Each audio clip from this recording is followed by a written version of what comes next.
안녕하세요. 오만과 편견 시청자 여러분. 반갑습니다. 반갑습니다. 네, 잘 지내고 계시는지요? 이제 많이 날씨가 선선해지고 있어요. 여름의 꼬리가 굉장히 짧은 느낌입니다. 오늘은 우리 오만과 편견 시청자 여러분들과 함께 통신비밀보호법 개정안에 대해서 이야기해 보려고 그래요. 얼마 전에 이제 한 국회의원께서 이 법안을 발의를 했는데 여기에 대해서 국민의 한 80% 정도가 반대를 했다라고 이제 언론을 통해서 소식을 들었거든요. 그래서 통신비밀보호법 개정안의 내용이 무엇이고 왜 우리 국민들은 이것을 반대하고 있는지 이런 부분들에 대해서 한번 같이 이야기를 나눠보는 시간을 가졌으면 좋겠습니다. 연변, 먼저 법안이니까 개정안 내용을 좀 소개해 주시면 좋겠어요. 이 법이 많이 회자가 되고 있는 이유는 우리나라가 매우 독특하게 녹취를 많이 하는 문화라서 그렇다고 해요. 근데 법 개정안은 굉장히 심플해요. 3가지 조항을 개정하는 건데 어떤 거냐면 통비법 3조 통신 및 대화 비밀의 보호에서 타인 간의 대화를 녹음 또는 청취하지 못한다고 되어 있거든요. 그래서 타인 간의 대화라고 되어 있어서 그래서 그러니까 제3자가 내가 들어가 있는 대화는 녹음해도 상관없는데 나 이외에 다른 사람들의 대화에 대해서는 녹음하지 못한다라고 해석이 되어 왔기 때문에 그냥 일반 해석은 아니고요. 이게 판례가 여러 건 있었어요. 그래서 나의 대화는 녹음해도 된다.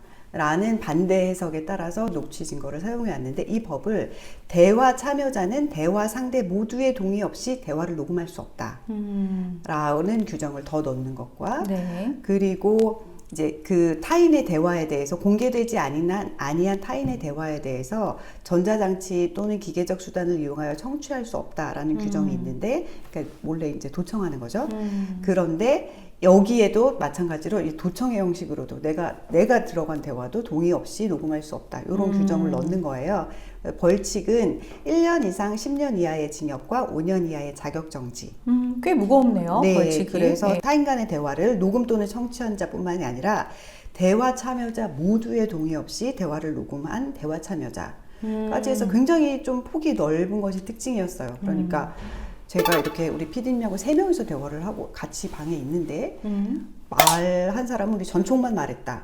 그래도 이걸 듣고 있는 PD님까지 같이 동의를 해야지만 이것이 법 위반을 피해갈 수 있는 상황이었거든요. 취지에 적힌 걸 보면 이제 헌법상 인간의 존엄과 가치와 행복 추구권 그리고 사생활의 자유, 통신 비밀의 자유를 보장해야 된다라는 취지고 이제까지 공개되지 않은 타인 간의 대화라고만 해왔던 것이 너무 폭이 좁다라는 취지로 기재되어 있는데 이제 언론에 나오는 걸 보면 그거죠. 이제 내가 말한 것이 동의도 없이 막 이렇게 떠다니는 것은 헌법상 기본권 침해가 아닌가, 통신비밀의 자유 침해가 아닌가 이런 얘기가 있고 실제로 해외에서도 이제 우리나라처럼 이렇게 폭넓게 녹취 증거가 인정되는 것은 별로 없다라는 얘기가 나오긴 해요. 네. 어떻게 선총님은 이 법과 우리 녹음 증거에 대해서 어떻게 생각하시는지 여쭤보고 싶어요. 일단 이제 사실은 저는 그냥 개인적으로 우리가 이런 법을 이렇게 만들어야 되는 상황들이 조금 슬프긴 해요.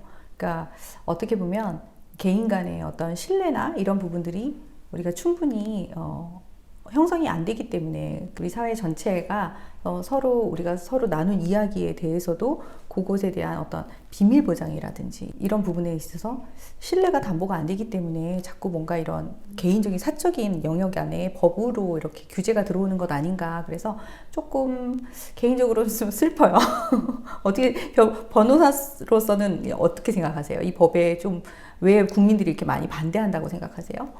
저는 이제 우리가 정확한 것을 맛본 이후에는 다시 과거로 돌아갈 수 없기 때문에 그러니까 왜냐하면 제가 소송을 해보면 녹음 증거가 있는 것과 그냥 그걸 들은 사람이 증인으로 나와서 증언하는 것과는 우리가 생각해도 그때 상황을 녹음한 녹음 증거가 있어요? 라고 하면 정확하게 그 상황이 인지가 되지만 증인이 나와서 증언을 하면 개인의 의견이 가미될 수밖에 없거든요. 그리고 기억은 퇴색될 수밖에 그렇죠. 없고 그래서 이 녹음 증거를 한번 사용해 본 이상은 자꾸만 녹음을 할 수밖에 없어요. 그런데 이것을 막고 다시 과거로 회귀시킨다라는 것이 쉬울까라는 좀 걱정이 들고 그런 차원에서 특히 녹음 증거를 활용했던 분들이 약자이신 분들이었다면 저는 이제 소상공인이나 자영업자 분들을 상대로 사건을 많이 하는데 이런 분들의 무기는 사실은 녹취 증거밖에 없는 경우가 많이 있거든요. 네. 그런데 이것을 막는다는 것은 약자에 대한 권리 침해가 될 수도 있는 우려가 있거든요. 그래서 좀 반대가 여기저기서 많이 나오는 것 같긴 해요. 네. 제가 보니까 제 주변에 그 2030 남성 청년들 굉장히 반대를 많이 하더라고요. 왜냐하면 특히 요즘에 문제되는 게 우리 사회의 그 성인지 감수성에 따르는 어떤 그런 성범죄에 대한 판결에서 이제 남성들이 무고를 입증하는데 이런 녹취에 대한 그 증거 자료들이 그래도 유일한 어떤 그들이 증명할 수 있는 유일한 자료가 되는데 그런 권리가 차단되는 이런 부분에 대해서 청년들이 굉장히 반발을 하고 있고 맞아요. 저도 사건을 해보면 남성분은 자기는 그런 말과 행동을 한 적이 없다라고 얘기를 하는데 녹음도 없고 집에 CCTV 있어? 라고 물어본 적도 있어요. 근데 남성들이 이렇게 나는 안 했다는데 여성의 말만 듣고 이렇게 사건화 되어가는 것을 막기 위해서는 음성 녹음까지 되는 CCTV를 달지 않고서는 자신의 억울함을 증명할 방법이 없는 거죠. 상황인데 사실 이제 비동의 강간죄의 얘기가 나오고 있는 상황에서 이 동의를 그럼 각서 쓰나? 그렇죠. 그럼 이제 성관계 할 때마다 각서 쓰고 도장 찍고 반발이 여기저기서 나올 수밖에 없는 상황은 맞는 것 같고 좀 그렇다고 해서 녹음이 이렇게 광범위하게 이루어지는 것은 또 걱정이 되기도 하고 그렇죠. 맞아요. 이걸 어떻게 해결하면 좋을까라는 고민이 사실 들기는 해요. 저는 이 문제는 이런 통비법을 개정해서 해결할 문제는 아니고 명예훼손을 강화하는 게 오히려 방법이 아닐까? 이게 사인 간의 우리 간의 약속을 녹음하는 것은 녹취 증거가 사용할 수 있게 하되 이것을 목적 이외에 사용하는 것 그걸 통해서 명예훼손으로 이어지는 거 지금 뭐 한간에는 뭐 사실적시에 의한 명예훼손을 없애야 된다 이런 얘기 있는데 오히려 저는 그 반대로 강화해야 된다. 사실적시로라도 명예가 훼손된다면 강화해서 명예감을 지켜주되 서로의 약속을 간이한 방법에 의해 증명하기 위한 이 녹음을 아예 강제로 막는 것은 좀 힘들지 않을까 이런 생각을 좀 해보게 되더라고요. 법안 보면서. 어떤 그 특정한 회사에서 만드는 스마트폰에는 녹음 기능이 아예 없다고 하더라고요. 맞아요.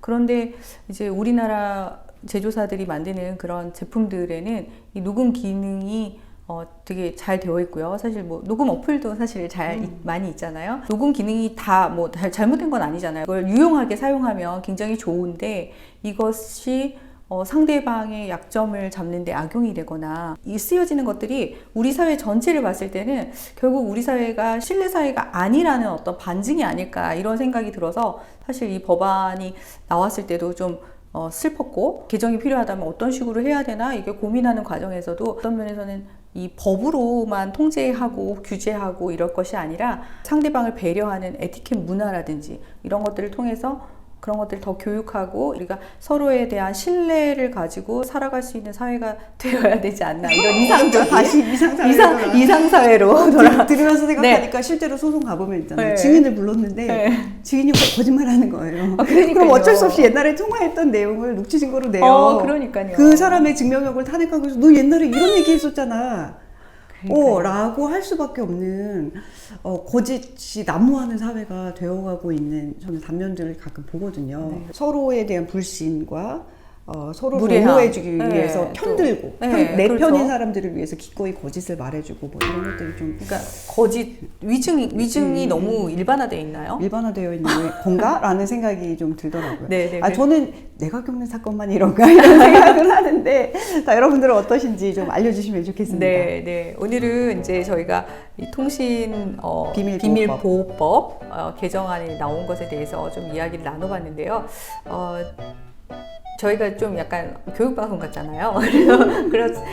그래서 이제 조금 더 이상적인 생각을 해본다면 정말 우리도 이 녹음 기능을 사용하지 않고 서로를 신뢰할 수 있는 사회가 되면 참 좋겠다 이런 생각이 들어요. 왜냐하면 이런 것들을 우리가 계속 만들어내고 법으로 규제하고 이러다 보면 우리 사회가 너무나 딱딱해지고 정말 인간미가 없는 사회가 될 것 같아요. 서로가 서로를 믿지 못하고 항상 뭔가 통화를 해도 이것이 나중에 이 사람이 이걸 가지고 어떻게 악용할지를 우리가 예측할 수 없기 때문에 계속 녹음을 해야 되는 상황.